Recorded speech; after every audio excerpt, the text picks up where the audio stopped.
The stars were quiet, but not empty.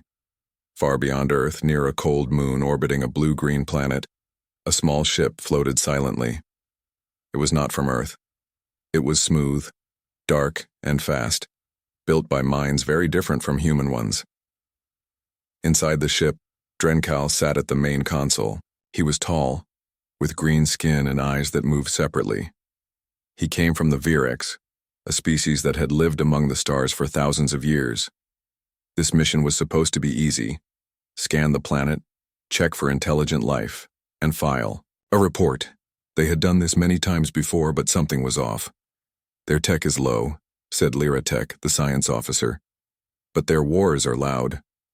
Drencal looked at the data. Weapons, satellites, radio signals, all messy, all recent. They have only been like this for 200,000 years? Asked Lyratech again. That's what the numbers say, said Orendex, the pilot. Drencal did not like it. Nothing made sense. Why so much noise in such a short time? On Earth, in a small town in Colorado, Logan Bennett wiped dust off a telescope lens. He was 26, wore old jeans, and worked as a janitor at the local observatory. He liked space. Always had. He didn't get paid much, but he got to watch the sky. Tonight, something strange showed up on one of the monitors. A signal, not from any satellite, not from any known source. Logan leaned closer. The message blinked on the screen. Hello, Logan, he froze. What the? It wasn't possible. He stared at it. Maybe someone was playing a joke. Maybe it was a glitch. But deep down, he knew. This was real. He typed back, "Who is this?" A pause. Then, "We are watching." His heart beat faster. He should have told someone. He should have walked away. But he didn't. Instead, he replied, "Can you see me?" Another pause. Then, "Yes." And just like that, the silence between stars broke. Back on the alien ship, alarms sounded. "Contact has been made," said Lyratech. "By them?" asked Drencal. "No, by us. We were not supposed to make contact yet," said Orendex. "Well," said Drencal, looking at the blinking message, "now we have." Outside the ship, the stars still shone. Somewhere below, a janitor stared at a screen, wondering if he had just changed everything. And in the quiet black of space, the first message from Earth had been sent. Far from Earth, inside a large space station shaped like a wheel, a being named Vela Moore walked slowly through a quiet hall. Vela was not human. She had 4 legs, soft, glowing fur, and her voice sounded like wind through trees. She was a high counselor in the Galactic Union of Enlightened Species, and today she was very confused. In front of her, a screen lit up with red letters. Restricted file, Sol 3. That was the name they once gave to the planet now known as Earth. Vela tapped the screen with one clawed foot. The file opened slowly, like it hadn't been touched in a long time.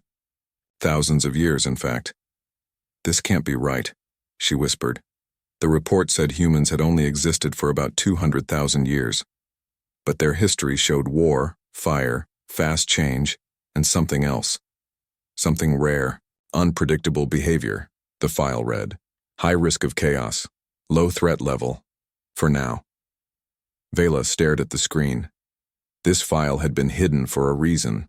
Long ago, a small robot from an ancient race had visited Sol 3. It watched, learned, and left without being seen. Then it sent back a warning. Do not interact yet. They are too strange. But now someone had broken that rule. Back on Earth, Logan Bennett sat in his small room staring at the same message on his laptop. "We are watching." His hands shook. He wanted to tell someone, but who would believe him?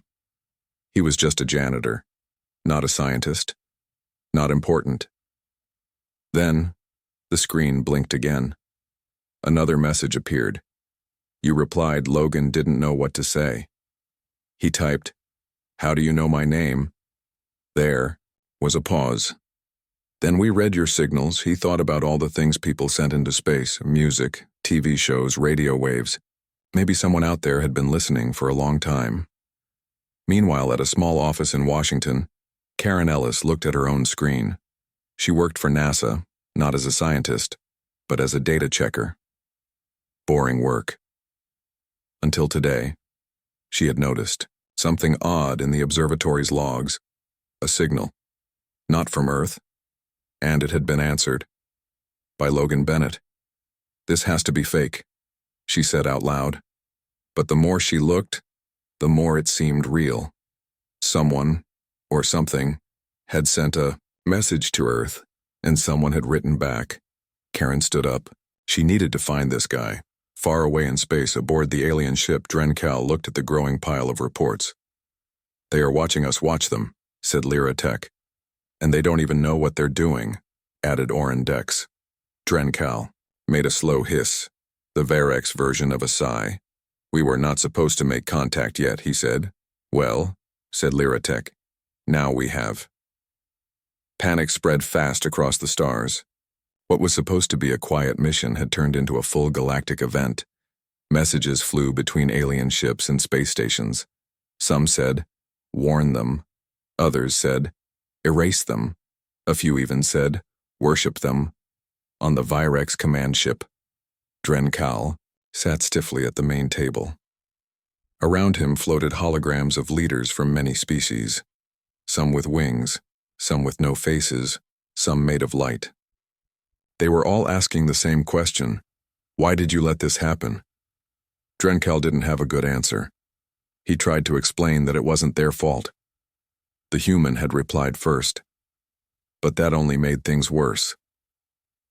"They reached out to us," said one leader. "That means something, or it means they're dangerous," said another. Back on Earth, Logan Bennett stared at his laptop like it might explode. The messages kept coming. "Do you know what you've done?" He typed back. "I asked a question." Then came the next reply. "You opened a door." Meanwhile, Karen Ellis drove fast through the night. She had called the observatory, but no one answered. She needed to find Logan. She needed answers. When she finally got to his small apartment, he opened the door looking pale and tired. "You sent a message into space," she said. "It sent one to me first," he said. She stepped inside, saw the screen, saw the blinking text, and then, right in front of her eyes, it changed. "We are watching, and now, you are watching." Uskaren took a deep breath. This was real. The next morning, the world found out. Someone had leaked the news. TVs flashed with breaking reports. Radio hosts talked fast and loud. Government scrambled. Within hours, a global press conference was set up. It was messy. No one knew what to say. The president stood behind a microphone, read from a paper, and said, "We have received a signal." There was silence. Then questions flew like bullets. Is it real? Are we in danger? Do they want to meet us? No one had good answers, but in space aboard the alien ship, the crew watched the broadcast with wide eyes. "They told everyone," said Lyra Tech. "Very quickly," added Oren Dex. Drencal looked at the live feed. Humans shouting, waving signs, filming, everything. "They don't hide their fear," he said, "or their hope." Just then a new message came in from Earth. It was short. "Hi." The whole room went quiet. They said, "Hi?" asked Lyra Tech. "Yes," said Drencal. They did, and for the first time he smiled. After the first hi from Earth, things got busy, fast. The Galactic Union didn't know what to do with humans. They were loud, messy, and always sending videos of cats. But they were also interesting on Earth. Logan Bennett and Karen Ellis were now part of a new team called the United Nations Extraterrestrial Liaison Committee, or UNLC for short. It was made up of scientists, diplomats, and one guy who used to be on TV. No one really knew what their job was yet, but they all agreed on one thing. They needed to make a good impression. They decided to send a message, not just words, but something bigger, a package of human culture, music, art, food, movies, and even some sports clips. They hoped it would show aliens that humans were smart, kind, and worth talking to. But something went wrong. The message reached space, and the aliens watched it. Then they talked, and argued. They eat each other's food and call it fun? Asked one species. They run after a ball like it controls their fate, said another. And what is this Thanksgiving? Why do they celebrate killing birds? Meanwhile, the Virex tried to understand Halloween. They thought it was a war. They sent a report back. To their leaders, we believe humans prepare for battle by wearing fake faces and asking for sugar. One alien group, made of floating energy clouds, started watching only sitcoms. They thought all humans lived in small apartments and yelled at each other for fun. Another race began worshipping the internet. They built temples shaped like cell towers and sent prayers through Wi-Fi. Back on Earth, Logan and Karen sat in a room full of confused people. I don't think they get us, Logan said. No kidding, Karen replied. Then came a new message from space. You speak in chaos, yet you survive. We do not understand you, but we want to learn. The UNLC team looked at each other. Well, said Mike Rodriguez, the former Marine turned peace talker. At least they're not trying to blow us up. Claire Nguyen, the linguist, smiled. Maybe we should stop trying to look perfect, she said. Maybe we should just be us. So they sent another message. This time it wasn't polished or planned. It was a mix of jokes, songs, memes, and home videos. Someone even included a video of their dog chasing a squirrel. In space, the aliens watched, and slowly they started to laugh, or hum, or glow in confusing colors. Whatever they did when something surprised them, because for the first time humanity wasn't trying to impress anyone. They were just being themselves. And somehow, that worked better than anything else. Not everything about first contact was funny or strange. Some things were just scary. After the aliens started to understand humans better, they noticed something else. Something old. Something buried deep in their records and forgotten by time. On a cold moon near Mars, Logan Bennett stood inside a small research base. He wasn't a scientist. He wasn't even supposed to be there. But somehow he had become one of the few people Earth trusted with secrets. He looked at a screen showing data from Phobos, one of Mars's 2 moons. Something was inside it. Not natural rock. Not human-made either. It's not ours, said Karen Ellis, standing beside him. We checked. Logan frowned. So who built it? Karen didn't answer. She just pointed at more data. Strange readings, energy pulses, and a signal, very faint, but repeating. It's waking up, she said. Meanwhile, in space, aboard the Virex command ship, Drencal read a report from the Galactic Union's history vaults. It was old. Older than most species still alive. Warning, Sol 3, Earth visited by precursor probe. 12,000 years ago, evaluation. Low-tech, high-risk, reason, unpredictable. Survival recommendation, quarantine, Drencal hissed through his teeth. They weren't just ignored, he said. They were hidden. Lyra Tech, the science officer, looked up from her console. From what? Drencal scrolled down. More text appeared. Ancient visitors once came to Sol 3, not any known race they feared. What humans might become. They left behind a warning, do not wake them before time X. No one spoke for a moment. What happens when time X ends? Lyra Tech asked. Drencal found the answer. The sleeping force will either awaken or stay buried forever, back on Earth. Logan stared at the screen. The signal from Phobos was getting stronger. This isn't just a message, he said. It's a countdown. Karen looked at him. To what? Logan didn't want to say it out loud. But he knew. Somewhere beneath the stars, something ancient had been waiting. And now, it was starting to wake up, because of them, because of humans. And for the first time, the galaxy wasn't laughing anymore. They were afraid. The countdown reached its final hours. The object inside Phobos pulsed with energy. On Earth, scientists watched in silence. In space, alien ships hovered at a distance, unsure what to do. Then it happened. A deep hum filled the solar system. Not loud, but felt, like a heartbeat waking up after millions of years.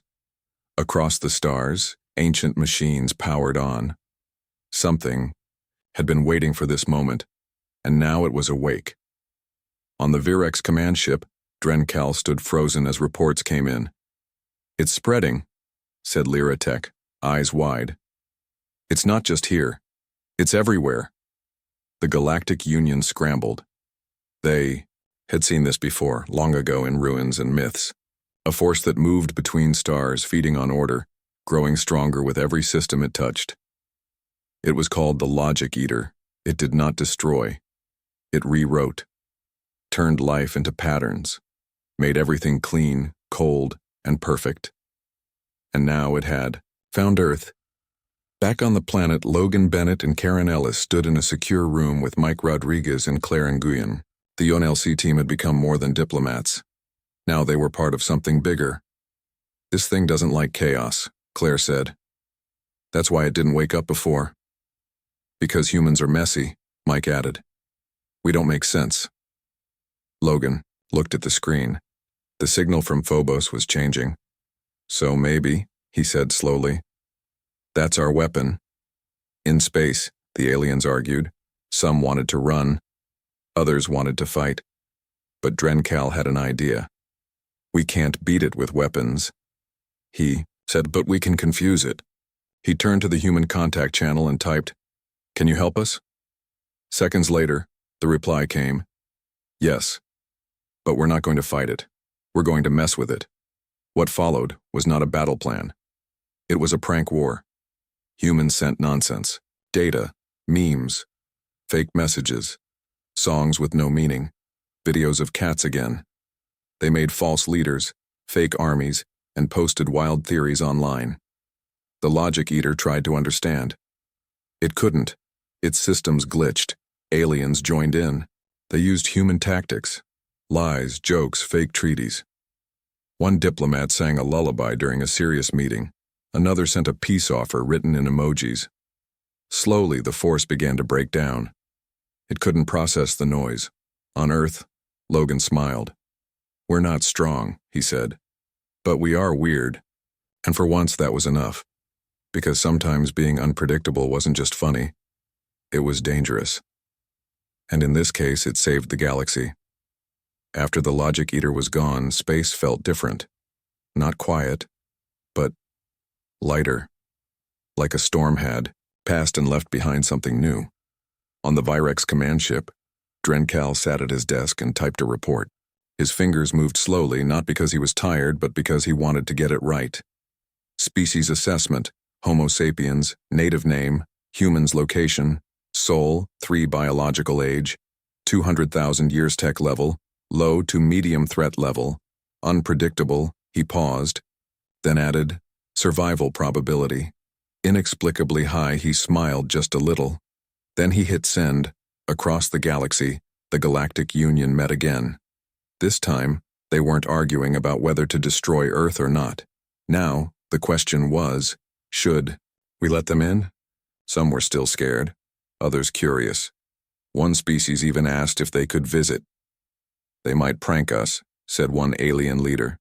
"Yes," said another, "but they might also save us."